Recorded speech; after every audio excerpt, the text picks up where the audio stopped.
So I'm sure there, after talking about all of these, some of the biggest concerns you might be questioning that students might have. The number one concern, I'm sure you're probably right there in the forefront of your mind, is cost.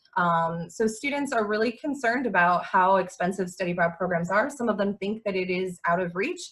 Others aren't really familiar with how much study abroad programs would cost. And so some of the things that we have to consider when we are building in the cost is, number one, the student expenses. What is typically included within the student cost? So students need to understand that what's included is their tuition, their lodging, all of their site visits, so entry fees, transportation, guides, translators, any of their excursions if it's outside of the city, as well as medical insurance. What's not included for students would be their airfare, their passport, visas, and maybe some meals. If you add meals into the program cost, then obviously that's going to increase the amount that students will have to pay. But their out-of-pocket expenses on site would be a little bit more limited, more minimal. The other part is the faculty expenses. Stipend and fringe benefit is included. We add that into the budget. Obviously, that is your call. If you want to take the stipend or do it for free, that's your call, not ours. But we do build that into the budget when we factor this in. The students will also cover part of the these faculty expenses, the stipend, the benefits, your airfare, your per diem, your lodging, medical insurance, and things like that. Working with a provider, a lot of those things are included, and they don't charge a faculty member for it, so that might be something to think about. As well as other miscellaneous fees, bank fees, cell phone, airport parking, and mileage. These are all things that factor into a faculty expense.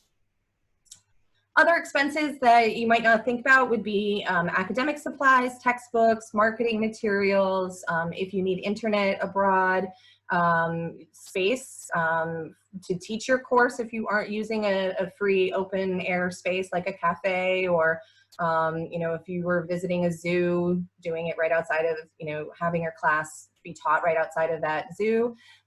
Those kind of things would be an extra additional expense. Items and gifts for community members, host families, and places that you're visiting are not included. Gratuities as well. Like I said, the same thing with the items for host families and stuff. And then we also require a contingency fee for the program too, so that in case of any sort of an emergency that might come up throughout the program, there is a contingency fee to help offset any of those costs. So when you're looking at a program and how much it will cost, you can see it is the student expenses, the faculty expenses, and those other expenses all equal out to be that overall program fee that we promote and post to the students online. So ways to keep the program fee low for students is to consider these different things. The specific location. Some locations around the world are going to be way more expensive than others. Traveling to places like Buenos Aires, or going all the way over to Australia, those locations tend to be a lot more expensive. And so where can you go that might not be as expensive? Europe can tend to be expensive as well. Are you staying in one location versus going to multiple locations? Going to more locations than just staying put is going to raise that program price. The time of the year, depending on when you're planning on going, if it is during spring break, sometimes airfare is more expensive during spring break compared to the summer. So those are things to think about. The duration of the program, if it's 1 week, it's maybe not as expensive as if you're going for an entire month. It all just depends on who we're working with and where you're going. If you're including tuition in it, if this is a standalone summer program and we are charging tuition for the summer, that will be an immediate $996 that is added to that program fee if you're doing a 4-credit course. 2 would be $498. So those are things to think about. Again, if you're doing a hybrid course where you're teaching during the spring semester and doing a summer component of it abroad, the tuition is lumped into their spring bill, so there wouldn't be that additional tuition fee for students. And then also, again, looking at a provider versus a homegrown. If you are doing a homegrown program, those do tend to be cheaper, but there are higher levels of risk and liability associated with it, as well as a lot more work. And we'll talk about that a little bit more.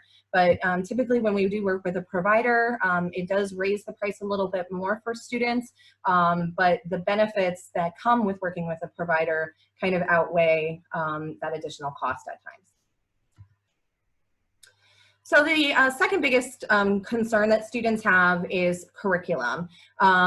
Sometimes if you're thinking about offering just a special topics course, it is easy for faculty to do that, but some of those courses might be a little bit less appealing to students because it might not fit into their academic, their degree audit as easily and meet a graduation requirement, so that might be something to consider. Students are more willing to study abroad if they can fulfill a requirement towards their major. So thinking of something like Innsbruck, where they offer courses that are based on the major as well as general education requirements, students are more willing to go on those types of programs because they know it will fulfill one of their graduation requirements. And then we always want to make sure that if you're thinking about this, that you're giving yourself enough time to get a new course that's going to be approved through the curriculum committee or the general education committee, if this is going to be a brand new course that you're offering to teach. And then, like I said before, with the ELR options and SOBA having this ELR experience, finding ways to integrate study abroad into those degree requirements is going to benefit students even more. If they can do a JSUM and get a study abroad experience at the same time, that eliminates both requirements for them, and that's something that the students are really looking for. How can they reach these and complete these requirements in one easy way?